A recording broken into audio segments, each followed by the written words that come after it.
We're live at the Under 21 convention in Orlando, Florida.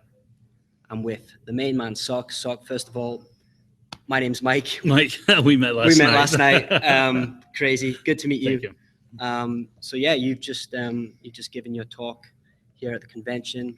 Unfortunately for myself, I didn't get to see a lot of it because I'm doing all the live streaming and stuff. So I'm curious to learn a bit more about what it is that you spoke about. Okay. Talked about relationships, and I wanted to ground several concepts into the idea. And the most important, I think, to me was the fact that relationships and long term stoic relationships, loving, faithful, committed relationships, are the actual normal for mammals. And it's abnormal when we don't have those. And so I want to kind of put a lot of that in context. And so I wanted to initially talk about just the incredible odds of existence that we have when we're alive. That what it took to actually get there, and put that in context with the length and span of humanity over 14 million years of just hominid development.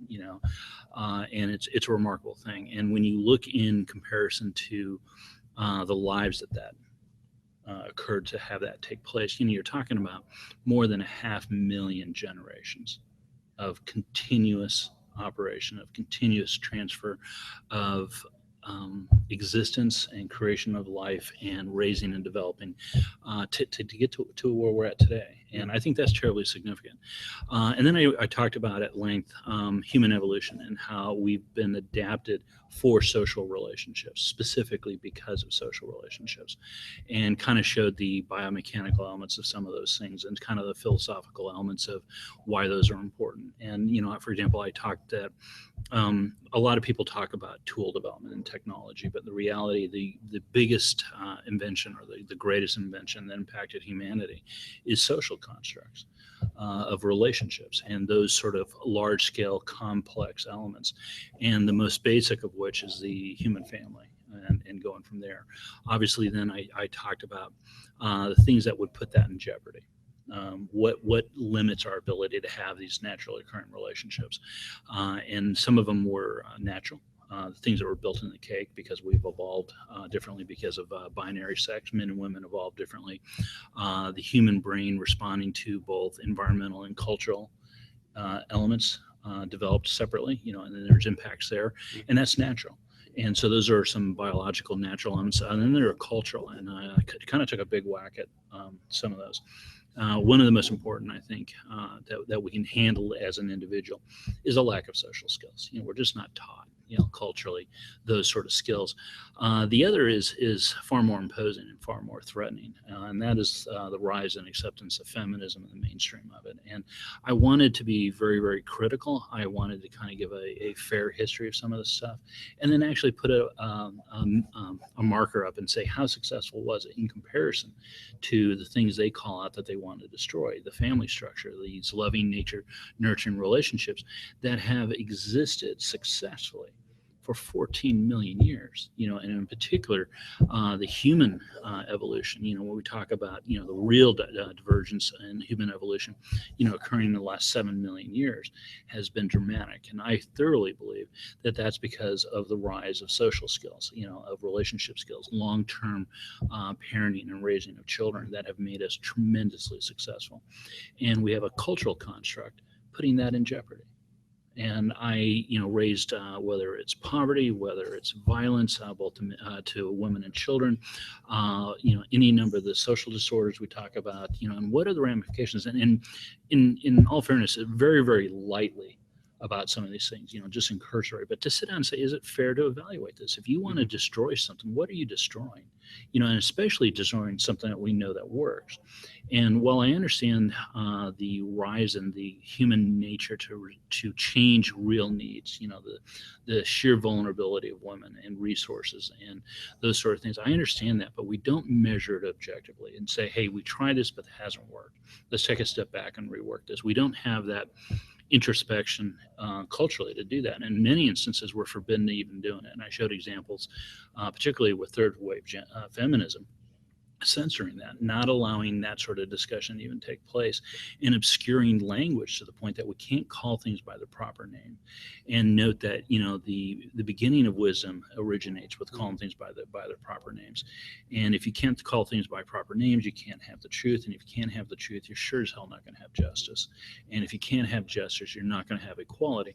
These are all things feminism espouses say they do, but in reality they don't. They're currently very much opposed to that. I would be very, very interested in seeing what a fourth wave of feminism looks like that would be reconstituting and re-looking at some of this stuff. Whether it's the factual feminists, whether it's the honey badgers defending men and culture and all, loving families and those sort of things. I'm really kind of interested in some of that stuff. Objective, rational analysis on very real world situations. And one of the things I was rather proud about was that I say proud, I brought up in the talk, was that I evaluated these needs going back to, and I typecast Neanderthals and had images of reconstructed Neanderthals. Those same needs are still yet unaddressed and unresolved today. And we literally had an election, this year, or it's currently going on, that still having that up as part of the discussion. And yet we're not still objectively measuring the results of that. What I want to ask is, like, why is it that no one seems to be talking about this? Like, you seem to be almost at the forefront of this. There's others. There's and within this group, I am. Yeah. I am by far and away the leading it. I'm very much, I don't want to say Johnny come lately. It's something I've been interested in. There's better speakers about some of the stuff. People are absolutely more versed in it, that this is their kind of bread and butter in a lot of what they do. This is, I don't want to say a hobby. It's a passion of mine, something I wanted to work on to improve my own life. And I started sharing with men, and that's how I got involved. But there's several other speakers talking about it. But to answer your question as to why we're not, we're threatened. And I don't mean that facetiously. I'm currently on an FBI watch list because of things I've spoke about. And not because I've made threats, not because I'm threatening, but I've spoke about men's rights. I can't do that in this society, in a feminist society. And quite literally, the Southern Poverty Law Center actually puts anybody who talks about the manosphere, men's rights, men's issues, under hate speech. And they take that. They used to have a relationship with the FBI, and they would follow and track all these, individuals that would, talk about hate speech or domestic terrorism or any of these things, and pass that information to the FBI. Well, the problem is the FBI was taking that unfettered, and they took this, and my name was attached to it because I spoke openly about feminism. I spoke about, hey, look, you can't have justice, these sort of things, and calling attention to it. Not in violence. I wasn't promoting violence. I have no intentions of violence, but we're not allowed to even talk about it. Yeah. And so I got saddled with that. And it came to my attention as I'm an architect. And one of my specializations in building types are airports. I design airports, and particularly for a period of time, security systems. I'm going for a security review at an airport, and all of a sudden I'm being questioned on stuff, and they wanted to know things I hadn't divulged. And you sit down and say, okay, we've crossed the threshold. Yeah. We're now officially having a conversation that I'm concerned about my civil rights. Can you please identify yourself in writing? I'd like your business card and would like to exchange information.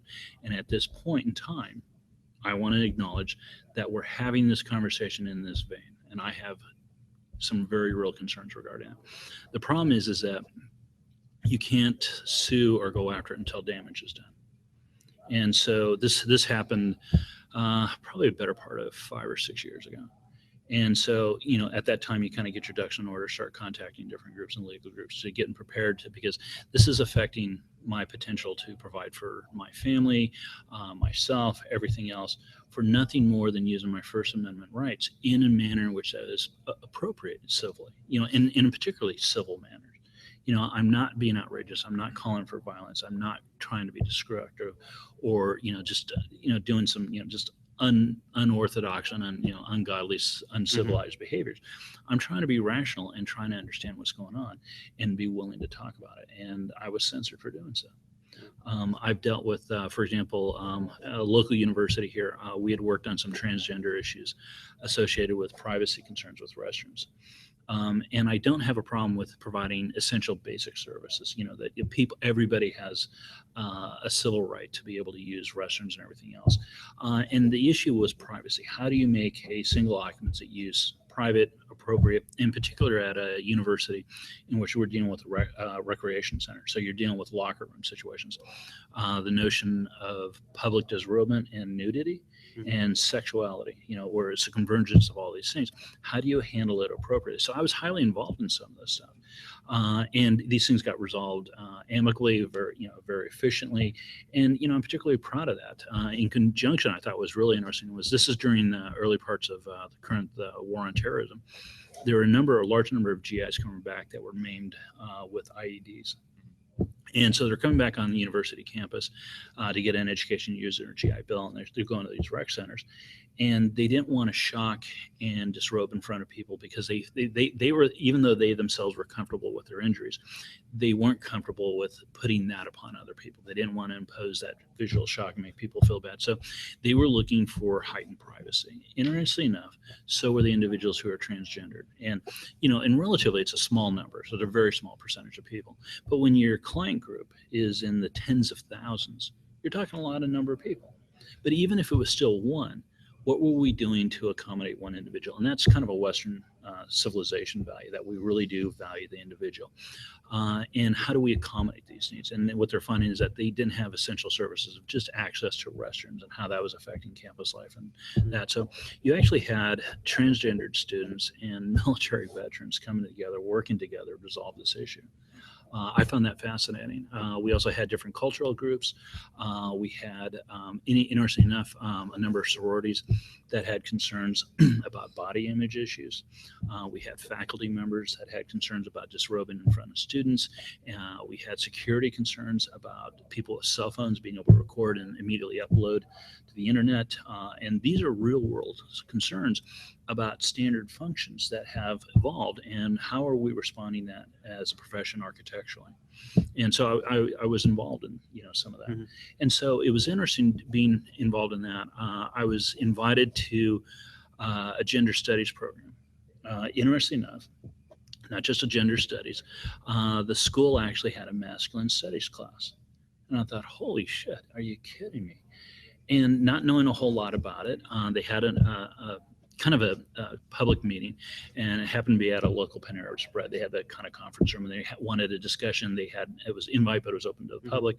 And so I was invited, one by the director because of my involvement architecturally, and he generally very lightly knew I was involved with young men and developing better men, and he thought I was not really kind of knowing the extent. A lot of it was pickup or some of these other things, and you kind of keep some of that on the QT, and having to do that underground. That's still when that was taking place.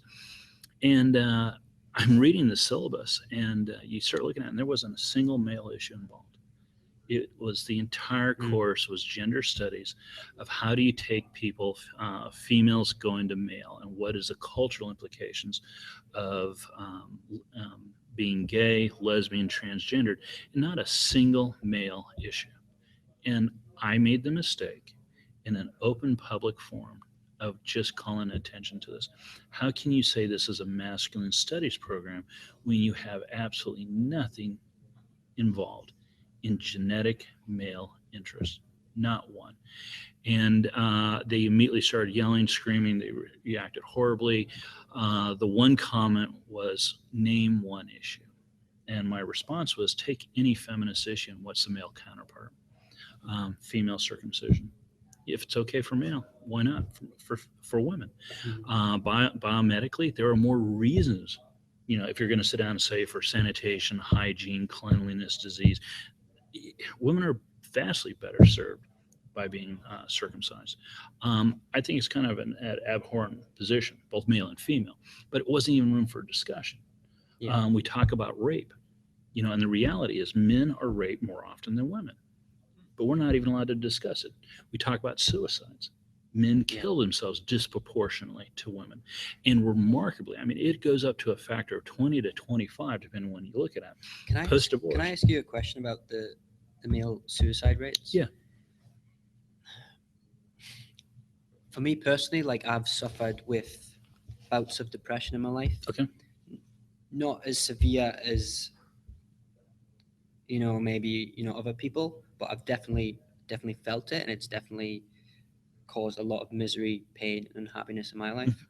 And the root of that for me personally, I honestly believe, was not being able to pursue the thing I wanted to do, because the advice I got as a young man was follow your passion and you'll never have to work another day in your life. Like, I think that's the way I That's got. a feminist response, by the way. Really? Yeah, Wow. absolutely. Well, Because a male response is self-sacrifice, do what's required, overproduce, and that's your role as a man, is to overproduce. You can't provide for others if you're underproducing. Mm. so the my I think that is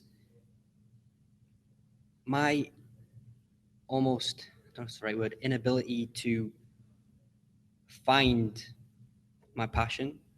Like, it's difficult. Um, lost my train of thought there. I wanted to do work I loved. I Right. knew that, and that was lacking in my life, Okay. and that's what I was searching and seeking Mhm. for.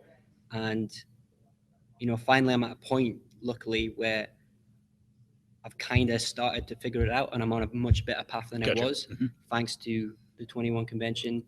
Um, and the past month has been the happiest of my life. Okay. And I think it's because I've truly found maybe my one purpose in life.